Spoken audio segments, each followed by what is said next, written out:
Dear student, welcome to online classes of Pakistan International Public School. I am Ms. Tasneem, your bio teacher. Today I am teaching you the topic biological consequences of smoking for grade 10. Now open your book at page 7. Dear student, आज का जो हमारा topic है वो है biological consequences of smoking.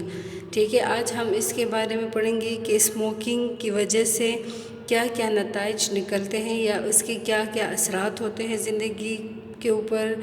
जो लोग smoke करते हैं उनमें क्या कौन कौन सी बीमारियां होती हैं, कौन कौन से ऑर्गन्स जो होते हैं वो डैमेज हो सकते हैं।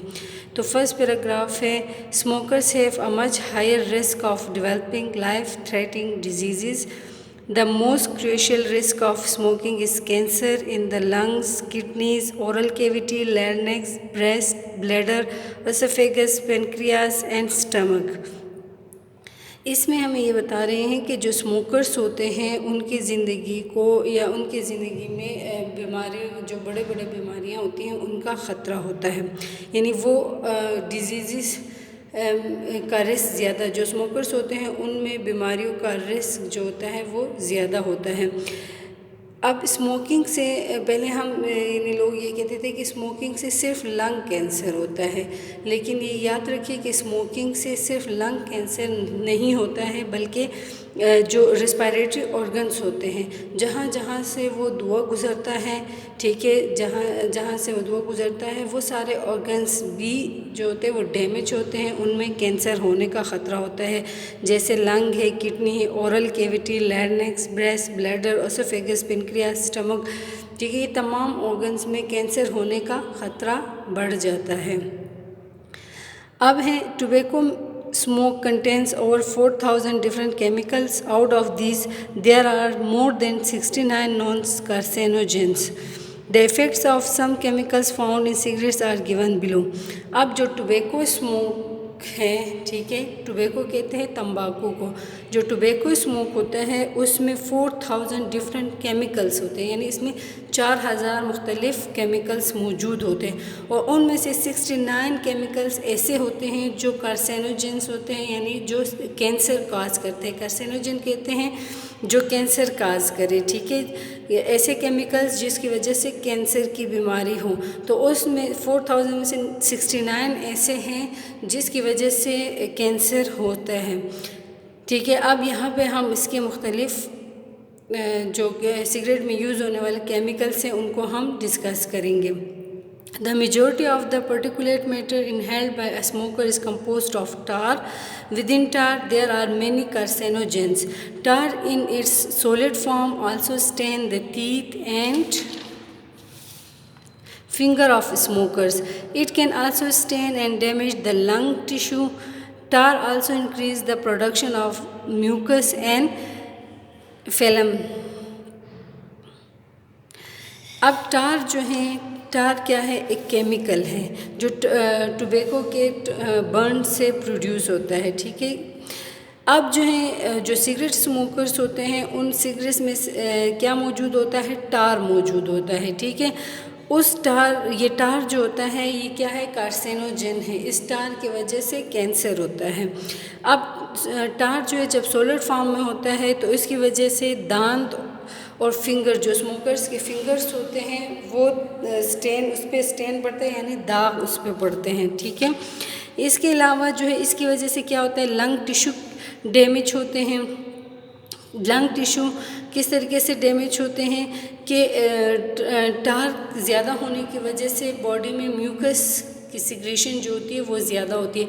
हमने प्रीवियस लेक्चर में पढ़ा था रिस्पायरेटरी सिस्टम में कि जो रिस्पायरेटरी सिस्टम होता है, जो नोज़, लैरिंक्स, फेरिंक्स होता है, ट्रेकिया तक, यहाँ पे क्या मौजूद होते हैं, छोटे छोटे हेयर्स मौजूद होते हैं, ठीक है। और उन हेयर्स का काम क्या होता है, एयर को डस्ट फ्री बनाना होता है। और इसके अलावा यहाँ पे म्यूकस मेम्ब्रेन भी मौजूद होते हैं। ट्रेकिया तक क्या होता है, म्यूकस मेम्ब्रेन मौजूद होता है। तो जब हम सिगरेट इनहेल करें यानी स्मोक इनहेल करते हैं तो उसकी वजह से जो ये टार्क होता है ये स्टिकी सब्सटेंस है, ठीक है। तो ये उन हेयर्स के साथ चिपक जाता है या उन हेयर्स के साथ स्टेन होता है। जब उन हेयर्स के साथ लगते हैं तो जो हेयर्स होते हैं वो अपना काम करना छोड़ देते हैं या उन जो फंक्शन परफॉर्म करना होता है वो छोड़ देते हैं, यानी वो डस्ट को फ्री नहीं बनाते हैं। इस वजह से लंग्स में जो है लंग्स के डैमेज होने का ख़तरा बढ़ जाता है। और इसके अलावा जो म्यूकस मेम्ब्रेन होता है उसका काम क्या होता है, म्यूकस प्रोडक्शन है, म्यूकस बनाना है। और म्यूकस का काम क्या होता है, जर्म्स को रोकना होता है, जर्म्स को किल करना होता है। जब हम टार को इनहेल करते हैं, ठीक है, तो इस वजह से जो म्यूकस की प्रोडक्शन जो होती है वो बढ़ जाती है, ठीक है। जो है इर्रेगुलर उसमें जो होती है म्यूकस मेम्ब्रेन जो होता है वो म्यूकस सिक्रीट करना स्टार्ट कर देता है, जिसकी वजह से जो म्यूकस होता है वो लंग्स में, यानी जो रेस्पिरेटरी सिस्टम होता है, एयर पैसेज होता है, वहाँ पे ये जम जाता है, जिसकी वजह से हमें सांस लेने में जो होती है प्रॉब्लम स्टार्ट हो जाती है, हम स्मूथली सांस नहीं ले सकते हैं, ठीक है। इसके बाद नेक्स्ट जो है वो निकोटीन है, ठीक है। सिगरेट में सेकंड केमिकल क्या है, निकोटीन है। Nicotine has many harmful effects such as increase heart rate and blood pressure, construction in the blood vessels, damage to the muscles and disturbance in hormonal system and metabolism. Nicotine can also increase platelet thickness in the blood, which can cause blockage and cause coronary diseases. ठीक है। अब nicotine क्या है, ये भी टार की तरह एक स्टिकी जो है पार्टिकुलेट है। इस टार की वजह से क्या होता है, हार्ट रेट इंक्रीज़ होती है, ब्लड प्रेशर ज़्यादा होता है, ब्लड वेसल्स जो होते हैं वो कॉन्ट्रैक्ट होते हैं, मसल्स जो होते हैं वो डैमेज होते हैं, हार्मोनल सिस्टम डिस्टर्ब होता है, और इसके अलावा प्लेटलेट्स की स्टिकनेस जो होती है वो बढ़ जाती है। इन तमाम वजूहात की जो वजह है वो प्लेटलेट्स की स्टिकनेस है। हमने अभी पढ़ा कि जो निकोटीन है वो भी स्टिकी हैं, और प्लेटलेट्स भी क्या है, ये स्टिकी है। प्लेटलेट्स क्या है, ये हमारे बॉडी में जिस तरह वाइट ब्लड सेल्स होते हैं, रेड ब्लड सेल्स होते हैं, ये भी सेल्स है जो हमारे ब्लड में फ़्लो करते हैं, ठीक है। और ये इनका काम क्या होता है, ब्लड क्लॉटिंग में ये हेल्प करते हैं, ठीक है। कहीं पे हमारे बॉडी में जो ब्लीडिंग हो तो उस ब्लड को रोकने में ये मदद देते हैं, और ये स्टिकी होते हैं। अब जो वाइट ब्लड सेल और रेड ब्लड सेल जो होते हैं वो वेन में मिड में फ़्लो कर रहे होते हैं, ठीक है, जबकि ये साइडों पे मौजूद होता है, साइडों पे स्टिकी फॉर्म में ये फ़्लो कर रहा होता है। तो निकोटीन भी स्टिकी हैं, तो जब वो निकोटीन इन प्लेटलेट्स के साथ मिलता है तो इनकी स्टिकनेस जो होती है वो और भी बढ़ जाती है, यानी ये ज़्यादा स्टिक होते हैं। तो इस वजह से जो ब्लड जो होता है उसकी फ़्लो जो होती है वो यानी कम हो जाती है, जो ब्लड के लिए जो रास्ता होता है वो कम रह जाता है, ठीक है। इस वजह से यहाँ पे ब्लड फ़्लो कम होने की वजह से हार्ट बीट, ब्लड प्रेशर का बढ़ना, ब्लड वेसल का कॉन्ट्रैक्ट होना, डैमेज होना, ये तमाम जो है रीज़न स्टार्ट हो जाते हैं, ये तमाम मसाइल जो होते हैं वो फिर स्टार्ट हो जाते हैं। इसके बाद नेक्स्ट जो है वो है carbon monoxide. Carbon monoxide is formed when a cigarette is lit. It combines with the red blood cells and prevent oxygen transportation. When carbon monoxide enters the airways, it stays along with other toxic chemicals contained in cigarette smoke. These toxin causes inflammation, impair lungs function, and increase the risk of lung diseases. अब यहाँ पे क्या होता है कि जिस वक्त हम सिगरेट को जलाते हैं, जैसे ही हम सिगरेट को जलाते हैं कार्बन मोनोऑक्साइड जो होता है वो प्रोड्यूस होता है। अब ये कार्बन मोनोऑक्साइड जो होता है ये जाके हमारे ब्लड के RBCs के साथ मिलता है, ठीक है, रेड ब्लड के साथ मिलता है। तो जब उसके साथ मिलता है तो कंबाइन होता है, तो यहाँ पे ऑक्सीजन की मिकदार जो होती है वो कम हो जाती है, ठीक है। ऑक्सीजन क्या होता है, कम होता है, और जब ऑक्सीजन कम होता है तो हमारे बॉडी को ऑक्सीजन की सप्लाई जो होती है वो नॉर्मल मिकदार से कम हो जाती है, जिसकी वजह से तो इसकी वजह से ऑक्सीजन की ट्रांसपोर्टेशन जो होती है वो कम होती है, या ऑक्सीजन जो होता है वो हमारे बॉडी को कम मिलता है। ये तो हमारे जब ये हमारे ब्लड में शामिल होता है, और इसका डायरेक्ट कांटेक्ट भी हमारे बॉडी के साथ होता है। जैसे हम सिगरेट को जलाते हैं, इसका धुआं जो होता है डायरेक्ट हमारे फेस के पार्ट्स में इंटर होता है, जैसे आई, ईयर, नोज़ वगैरह में।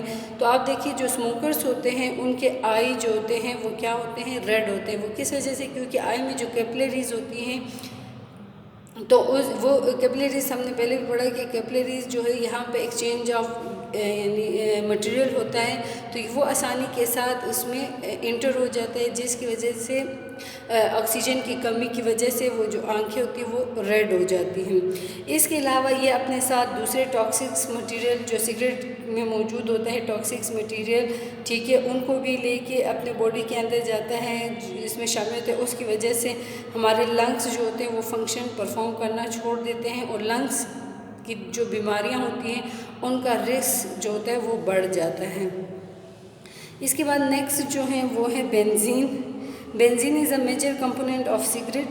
It is a carcinogen and causes blood cancer, leukemia. Similarly, formaldehyde present in cigarette causes cancer and respiratory, skin and gastrointestinal problems. अब जो है बेंजीन हमारे पास क्या होता है, ये एक कलरलेस लाइट येलो कलर का लिक्विड है, ठीक है, जो बहुत ज़्यादा फ्लेमेबल होता है और वोलेटाइल होता है, यानी कि पूरी तरह डिज़ोल्व नहीं होता है पानी में। इसका कुछ हिस्सा पानी में डिज़ोल्व होता है और ज़्यादातर हिस्सा जो होता है वो पानी के ऊपर या पानी के सरफेस पे फ्लोट कर रहा होता है, ठीक है। तो ये जब उसमें सिगरेट में इस्तेमाल होता है या टोबैको में जो इस्तेमाल होता है, तो जब हम बेंजीन की इन्हेलेशन करते हैं तो ये क्या होता है, इससे ल्यूकीमिया जो है वो कॉज होता है। ल्यूकीमिया कहते हैं WBCs की प्रोडक्शन, ठीक है, यानी इसमें इस बीमारी में क्या होता है कि WBCs की प्रोडक्शन जो होती है कम हो जाती है। इसकी कम होने की वजह क्या है कि जैसे ही हम बेंजीन को लेते हैं तो ये डायरेक्ट जाके हमारे बोन मेरो में जो होते हैं बोन मेरो के साथ मिलता है या बोन मेरो के साथ होता है। तो जो बोन मेरो होते हैं या तो वो रेड ब्लड सेल प्रोड्यूस करता है या फिर वाइट ब्लड सेल। तो इस वजह से ये क्या करता है, ये उस बोन मेरो को डैमेज कर देता है या उस बोन मेरो को ख़राब कर देता है। और बोन मेरो की ख़राब होने की वजह से तो ऑटोमेटिकली वहाँ पे WBCs की प्रोडक्शन जो होगी वो क्या हो जाएगी, कम हो जाएगी, या फिर RBCs की प्रोडक्शन जो कम हो जाएगी। तो इस वजह से या तो जो स्मोकर्स होते हैं उनको ल्यूकीमिया की बीमारी होती है या फिर जो है एनीमिया की बीमारी होती है, क्योंकि ये जो है डायरेक्ट जाके बोन मेरो के साथ कांटेक्ट है, यानी इस बेंजीन का कांटेक्ट जो है वो किसके साथ है, बोन मेरो के साथ है। और बोन मेरो जो होते हैं वो क्या प्रोड्यूस करते हैं, WBCs और रेड RBCs, ठीक है, वाइट ब्लड सेल और रेड ब्लड सेल। जब बॉडी में वाइट ब्लड सेल की कमी हो जाएगी तो इससे ल्यूकीमिया की बीमारी होगी। अगर RBCs की कमी होगी तो उससे एनीमिया की बीमारी हो सकती है, ठीक है। इसके अलावा फॉर्मल्डिहाइड जो होता है वो भी सिगरेट में प्रेजेंट होता है, ठीक है, जो क्या काज करता है, ये भी कार्सिनोजेनिक है, यानी ये कैंसर काज करता है, ठीक है।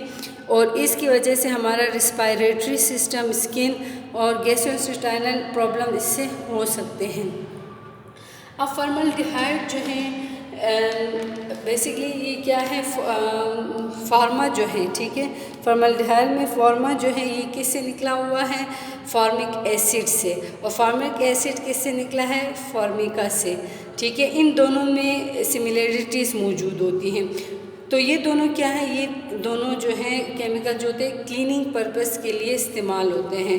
तो फॉर्मल्डिहाइड जो है, ठीक है, अब फॉर्मल्डिहाइड आप देखिए जो डायलिसिस होता है, ठीक है, डायलिसिस हम उस वक्त करते हैं जिस वक्त जो किडनी फेलियर हो जाए, जब किडनी काम करना छोड़ दे तो उस वक्त पेशेंट को डायलिसिस पे रखा जाता है। तो जो डायलिसिस मशीन होता है फॉर्मल्डिहाइड उसको साफ़ करने के लिए इस्तेमाल होता है, यानी ये एंटीबैक्टीरियल के तौर पे काम करता है। तो जब हम इसको इनहेल करते हैं तो ये हमारे स्किन को क्या करता है, इन्फेक्ट करेगा, ठीक है। स्किन इन्फेक्शन किस तरह की होगी, रैशेस वगैरह पड़ेंगे, स्किन जो होगा वो इरिटेट होगा, ठीक है। इसके अलावा रिस्पायरेटरी डिजीज़ होंगे और गैस्ट्रोइंटेस्टाइनल प्रॉब्लम इससे हो सकते हैं। इसके अलावा 30 different metals are also found in cigarette smoke, many of which have been linked to cancer. A few of them metals found are arsenic, nickel, cadmium, chromium and lead. Radioactive compounds are also found in cigarette. All of them are carcinogen. इसके अलावा cigarette में जो है 30 different metals भी पाए जाते हैं, ठीक है, जो क्या करते हैं, कैंसर काज करेंगे, ठीक है। उनमें से चंद एक उन्होंने यहाँ पे बताया है, आर्सेनिक, निकल, कैडमियम, क्रोमियम, ये सारे ऐसे मेटल्स होते हैं जो सिगरेट में मौजूद होते हैं और इनकी वजह से मुख्तलिफ़ बीमारियाँ होती हैं, इनकी वजह से मुख्तलिफ़ यानी दूसरे, इसके अलावा इनसे कैंसर भी होता है। इसके अलावा रेडियो एक्टिव कंपाउंड्स भी इसमें पाए जाते हैं, वो भी क्या हैं, कार्सिनोजेंस हैं, यानी कैंसर काज करने वाले अनासिर हैं, ठीक है। ये था हमारा आज का टॉपिक। मुझे उम्मीद है कि आपकी समझ में आ गई होगी, तो आप इसको अच्छे तरीके से पढ़ लें। थैंक्स।